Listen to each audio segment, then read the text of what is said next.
Greetings adventurers, welcome back to the channel for another games I have played, and this one is inspired by one of my followers, commenters. I hope I pronounced his name right. Drudenfuse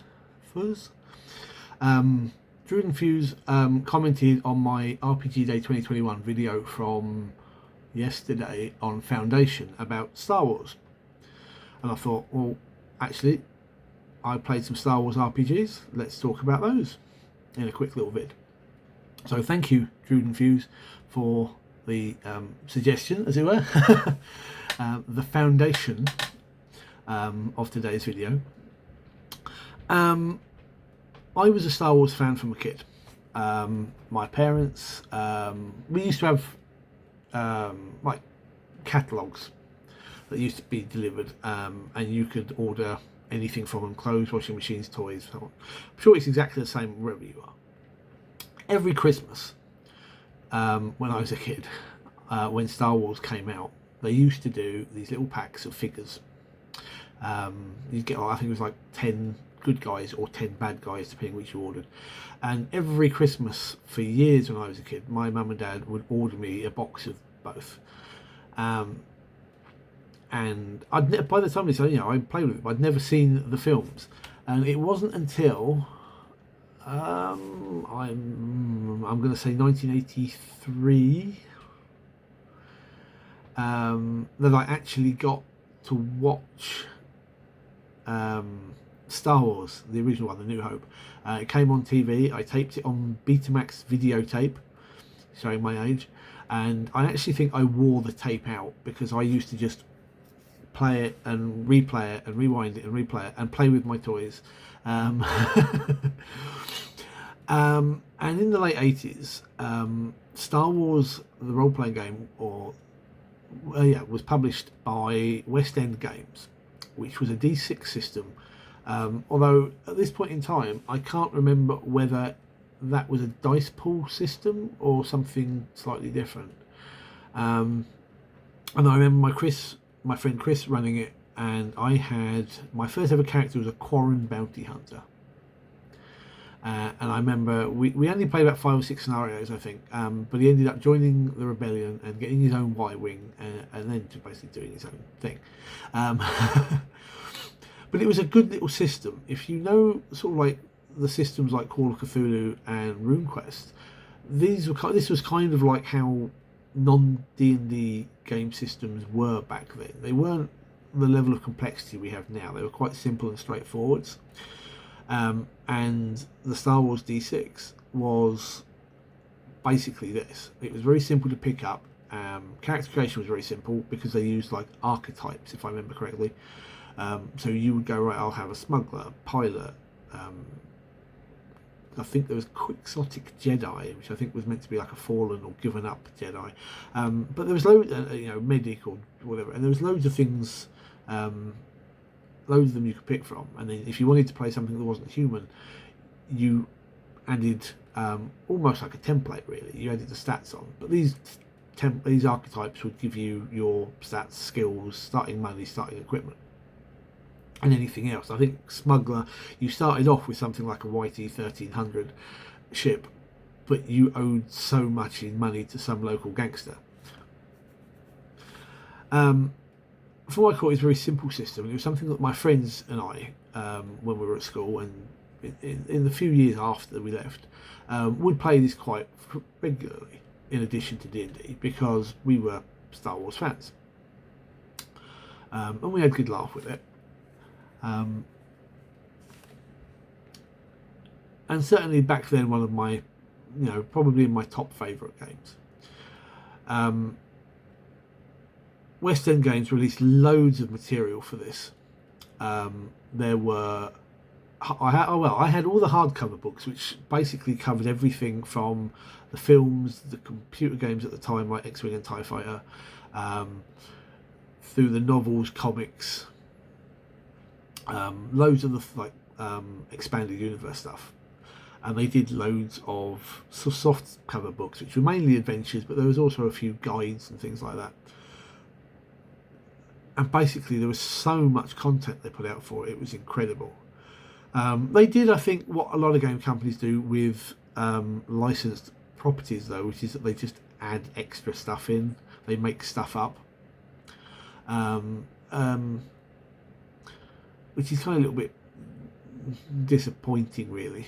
But the last time I played the D6 system was probably, that's better, somewhere around about 96, 97. I'd made some new friends at the time, and they were massive Star Wars fans, and they really wanted to try role playing, but they were only interested in Star Wars. So I dug out the books. I think we only ran half a dozen sessions before it all sort of fell apart, and they weren't all that interested. And they were really heavy Star Wars fans, and I think part of what made it fall apart was I'm not. To me, the films are canonical. Everything else, no, not really. Even today, I'm like, the animated series and the TV series are not canonical. It's the films for me. And they would say, "Oh, it doesn't work like that. This is such and such," and blah blah blah. And it was just like, it was almost like being a rules lawyer for the setting. So, didn't overly. I don't think I was overly attached to that particular campaign. So when it sort of fell apart, I didn't object. The next game was a D20 system published by Wizards of the Coast / Hasbro. And I really did enjoy this. I'm not sure we played it very often. But basically it used the same system that 3rd edition Dungeons and Dragons used, but with tweaks. So for example, you didn't really gain hit points. What you had was what you had, but then you had I think it was like a vitality system as well. So you had wounds, but also you had a separate thing to track whether you went unconscious. So if you got hit by a stun shot from a stormtrooper or what have you. And obviously there's quite a few more feats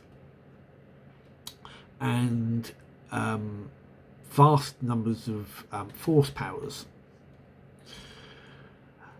One of my favourite books for that one was actually like an alien anthology. It was a big hardcover book that had like 100 or more playable races taken from the films, the expanded universe, everything. And it's quite cool. And I like books like that. I like the options. I think I only ever played that once. I played I can't think what they called it. There's 3 types of Jedi you had. One was like a Jedi, like a warrior. One was like a contemplative sort of thing, and one was almost like a healer. And I played like a pacifist healer Jedi from Naboo, which I quite enjoyed actually. It was a nice character. It made a nice difference from playing the general sort of shoot 'em up or whatever it is. They redid it, I think, when the 3.5 edition of D&D came out. And then they, instead of being like A4 books, they were like these tiny square hardcover books. And it was basically the same system, but with slight tweaks. I don't think I ever got around to running it after they released that. And I ended up selling off those books in the end to a friend of mine. That was probably my favourite of the 3 Star Wars games that there have been. I just think that they did a really good job with the D20 system for it, and it wasn't difficult to capture the Star Wars feel with it. In recent years, there has been another sort of revival. I believe it's Fantasy Flight Games that, I'm fairly certain it is. It released the current Star Wars game, but it's a bit of an odd one. My friend Shadbolt was running a campaign shortly before the pandemic hit and we had to stop playing. And basically it's one system, but they've kind of split it into like 3 or 4 different games. So you buy one set of books that's if you're playing the Rebellion. There's another set of books if you're playing sort of like underworld criminal types. There's like a couple other, I forget what the exact types are. And Fantasy Flight have got this really awkward thing they do with their role-playing games, which kind of bugs me, in that they don't use normal dice. They want you to use their weird dice with symbols. They have the same thing in their board games. So you kind of look at it and go, right, well, that icon means this icon means that, and depending how many dice you roll and the colour of the dice, it depends on what happens. And actually, I don't really like it, and I just like normal dice. Just keep it simples. To the point that when we were playing this particular, we were playing like an Underworld type game. I've got a Rhodian pilot, and we've got like a battle droid bodyguard. I can't remember who else we've got. I think we've got like a medic and something else, a techie sort of guy, slice or whatever they call them. But we ended up having to download this app that you can get, which will roll the dice for you. If you don't, because they go, if you don't have our dice, and you can do this with D6s. So yeah, but that's even more awkward. So we ended up having to download this app to our phones, where you shake the phone and it rolls the dice. And then I just have to show my friend Sherlock, go, right, so how does this work? Because it was over my head a little bit. It wasn't a bad little system though. We'd only managed to get about 3 or 4 games in, I think, before the pandemic hit, so I don't really remember too much about it. But the character creation was really awkward. I remember that. It's one of these games where things are hidden in different books. So you might have the basics down in your core book, but then you've got other things spread around the other ones for that particular direction of game. I'm also not sure how well it works when you cross over. So, for example, I think one of the games was like playing Jedis. Well, if you want to incorporate that or the Rebellion books, and you want to incorporate the Underworld stuff, do the character designs mesh well enough that you could go, right, this person is, let's say you're playing a New Republic game. This person is a Jedi, so he's using the stuff from this book. This person wants to be a smuggler, so he's using the books and stuff from here. This person wants to play a member of the Resistance. It always just seemed a little bit, as I looked at it, it always seemed a little bit awkward. But it was fun. We were having a good time with it. So, obviously, if you're a Star Wars fan, you're going to enjoy these games. You'll probably enjoy them a lot more than someone who isn't a Star Wars fan, obviously. The only issue I sort of have with the games, in all 3 variations, and I find this with science fiction games in general, so I think I mentioned the same thing in the Star Trek games I've played, and I will probably mention it in a couple others, is that quite frankly no one yet that I've seen has worked out how to do ship combat properly in a role-playing game. The current version, I think, does it slightly best of all, because it would do it how I would do it. Instead of trying to work out where ships are, I think it just needs to be it's piloting checks to see who's in a better position and things like that, because you're flying around, you're doing all this, you're not like you're flying one after the other, you're all moving around, you're dodging and diving. But generally role-playing games with ship combat don't take into the fact that it's 3-dimensional, or if they do, they make it really awkward and overly complicated. And I don't think the D6 system or the D20 system did it very, very well.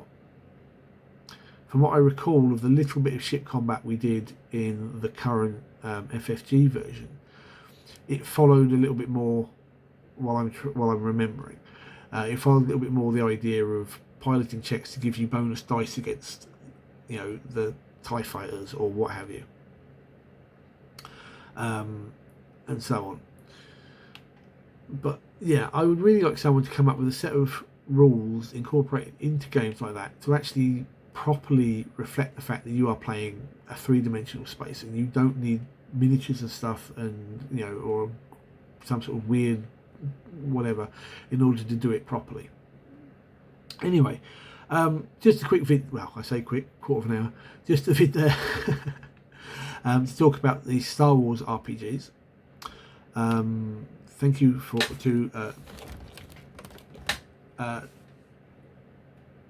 thank you for the topic, Juden Fuse. I'm sure I'm not pronouncing that correctly. And if you have played the Star Wars games, or you've played the derivative, I believe there's a set of fan-made rules for it for Savage Worlds. Pop a comment down below. Let me know what you think. Do you think Star Wars works as an RPG or not? Which of the 3 editions or variations do you think works best? If you like the vid, please give me a thumbs up and subscribe to the channel. And until next time, take care, guys. Good gaming.